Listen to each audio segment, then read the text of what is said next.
became, by 400 AD, became 4 different kingdoms in this area, finally adopting kings. 400 AD, not 4,000 years ago. But 4 different kingdoms, and they slowly became one kingdom of Shilla that then became the Goryeo dynasty, and that's Korea as we know it. Goryeo giving us the word Korea. That's by 900 AD. So that's reality. Hundreds and different tribes slowly conquering each other or confederating together and becoming bigger and bigger. But this idea of one original Gojoseon kingdom 4,000 years ago, that was the original Korea. Okay? Now that's really important to Koreans. And you don't want to argue with Koreans about this. You're going to lose. They kind of need to believe. And this gets us to the modern age, why this is still really important. The idea that there was originally one Korean kingdom, and then somehow that broke up and became a dozen different kingdoms, and then 4 kingdoms, and then 3 kingdoms, and then 1 kingdom. They never say how it broke up. They never can quite explain that, but there was originally one Korean kingdom, and therefore there should be one Korea today. This is really politically important, you understand, about North Korea and South Korea. The whole reason why not have 2 Korea? Why not have 2 Germanys? 2 German governments, that was just fine. Well, the German people decided they'd rather have 1 Germany. However that worked out. And 2 here also, we got 2 different governments, and they just feel that's wrong, and they should be 1 country. And this myth is a big part of the reason why. The idea that there's originally 1 Korean people, 1 blood, 1 family. The shrine on Taebaeksan has a stone monument, says Han Dae-gun. Han Dae-gun, meaning race of people from 1 belly, 1 abdomen. And they mean that bear woman, Ugnia, the bear who became a woman, that from her belly comes the Korean nation. 1 people, 1 race, 1 pure blood, as they like to say. And to those of you, especially the Germans, you will kind of recognize that as a political, as an ideology. And yeah, it's kind of the same thing. It is. And it's kind of a darker side of Korea, a darker side here of this. North Korea believes that entirely, totally. They promote that there is 1 pure blood and that other people are mixed race people and therefore inferior mongrel people, but as the 1 pure blood nation, Koreans are superior. And North Korea gets really upset if any Korean, like down here, say some celebrity or pop star, marries a foreigner. If it's well known, North Korea denounces it, says you're polluting our pure bloodline. One time when a South Korean celebrity actress woman married a black man from America, and North Korea went hysterical, saying it was like pouring ink into the pure waters of the Han River. Polluting our nation. South Korea had this in the textbooks until 10 years ago. The school children's textbooks, elementary school, they said in there, we are 1 pure blood, 1 pure people, and therefore superior to the other races. They were for it finally when enough foreigners were here who could read Korean, who knew Korean, and started working as English teachers in the elementary schools, and they found this in the textbook and started posting it on Facebook. This and translating and saying, hey, Lee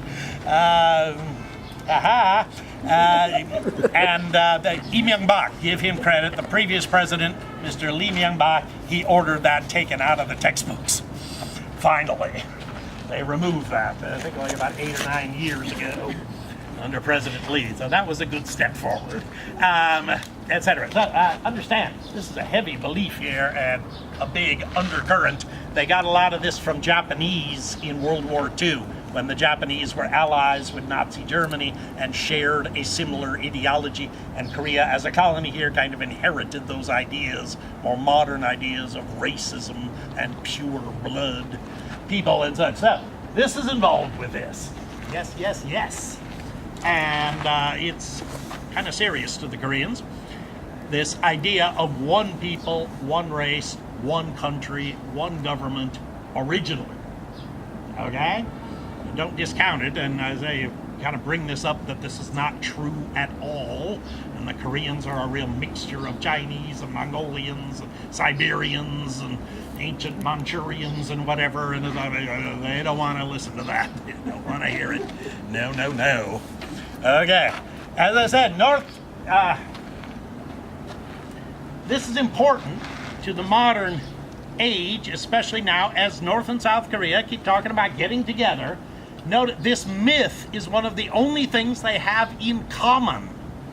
As you know, up in North Korea, they don't believe in capitalism or democracy or Christianity, and down here in the South, nobody follows communist, fascist, dictatorship, ideology, whatever. They don't really believe anything the same, what they have, and they're very little in common, really, except the kimchi and the buckwheat noodles and the food culture, and a little bit about the clothing and the buildings.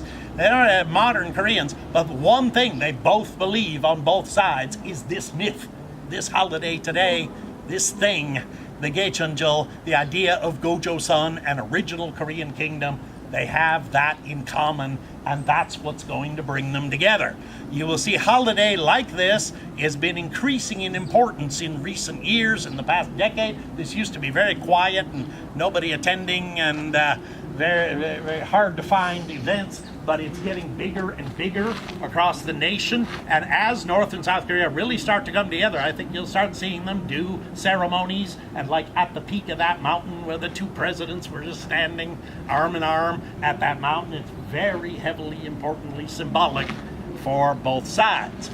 In North Korea, they say this is not a myth.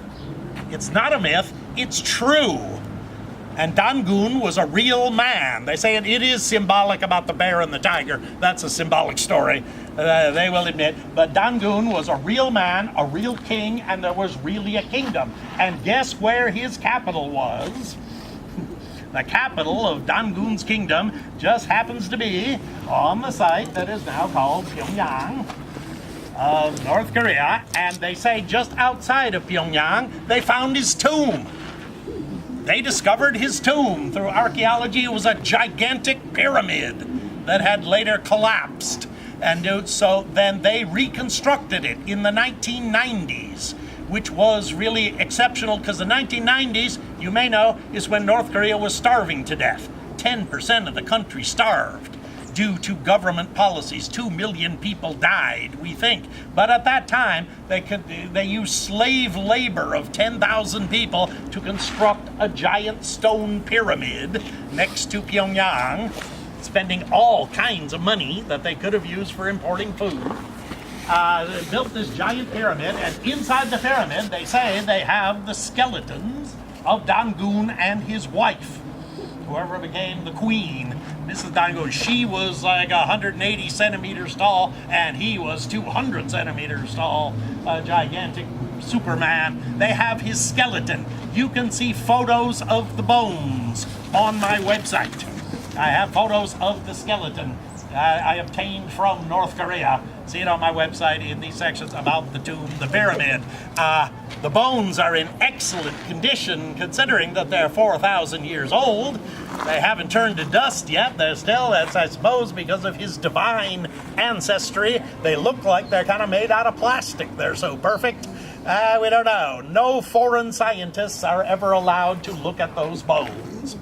But they say those are the bones of Dangun, and they're in the pyramid, and they're on display, and gigantic sculptures outside the pyramid. They say he's real, and that's his tomb, and this was the capital, and it was a real thing.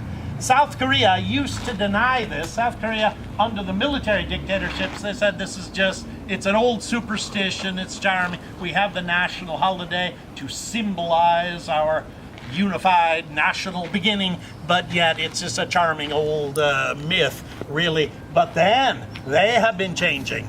They put out various government documents, including postage stamps of this story, in which they do not say it's a myth. They just tell the story. This is what happened. The son of the Lord of Heaven came to Taebaeksan, and the bear and the tiger, blah, blah, blah. They don't say, they never use the word myth, Shinhwa in Korean.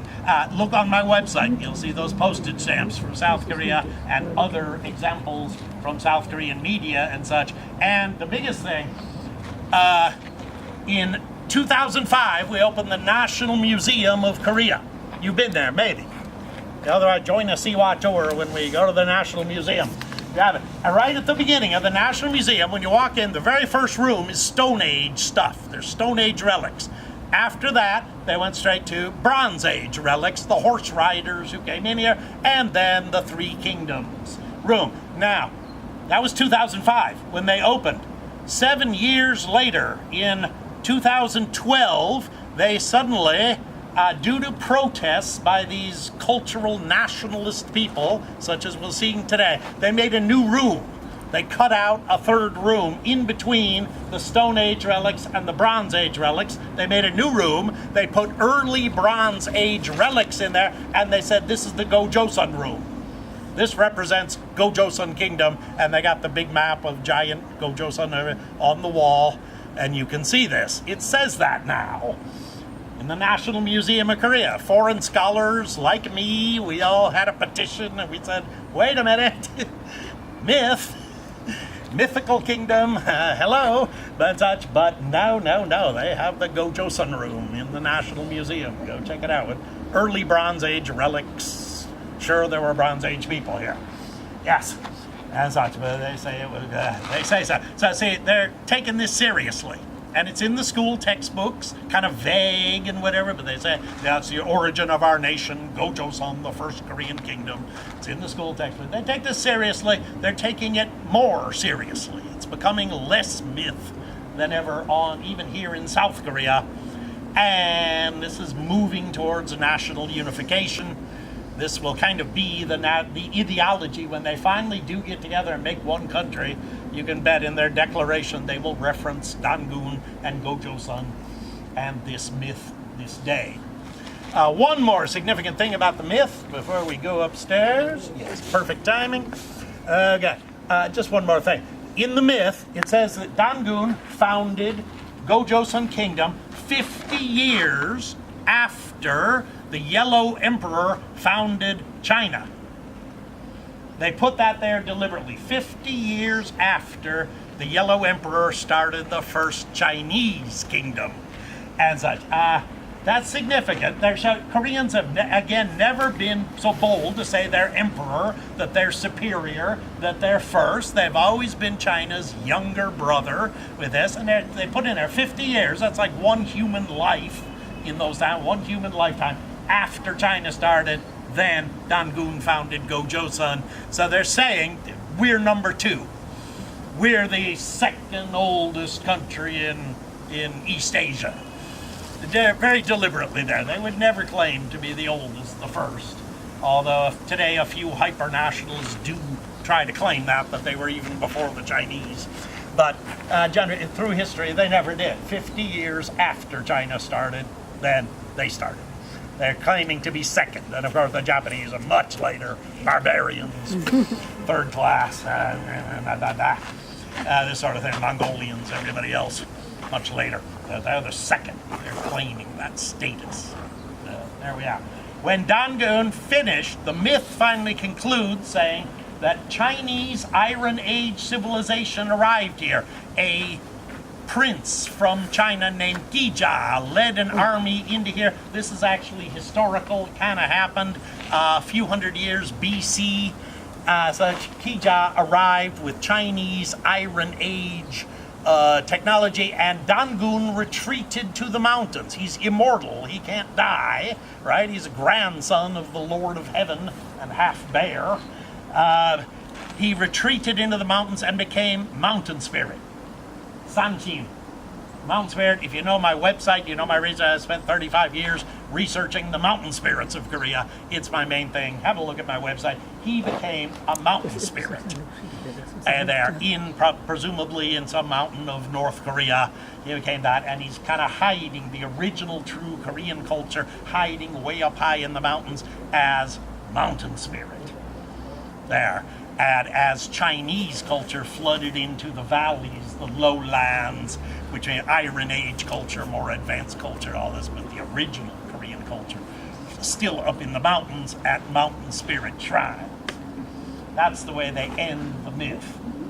It's all just one page at the beginning. If you look on my website and look for Founding King Dangun, the entire myth, my translation, my own translation of this myth is written out there with lots of footnotes explaining everything I just explained to you, and more, even more detail about the terminology and all that. If you just look at my website, very much there, and many, many pictures of Dangun, photos of Dangun shrines from all over Korea, the different paintings and statues, the ways that they depict him. It's all really very interesting, and sometimes photos of his father and his grandfather also, as this kind of trinity, heaven and descending to earth and human kingdom, humanity. It's all there on my website, so please look there for more detail and more images. Now we'll go up here and we'll see their annual ceremony for King Dangun and the foundation of Korea. Okay, let's go.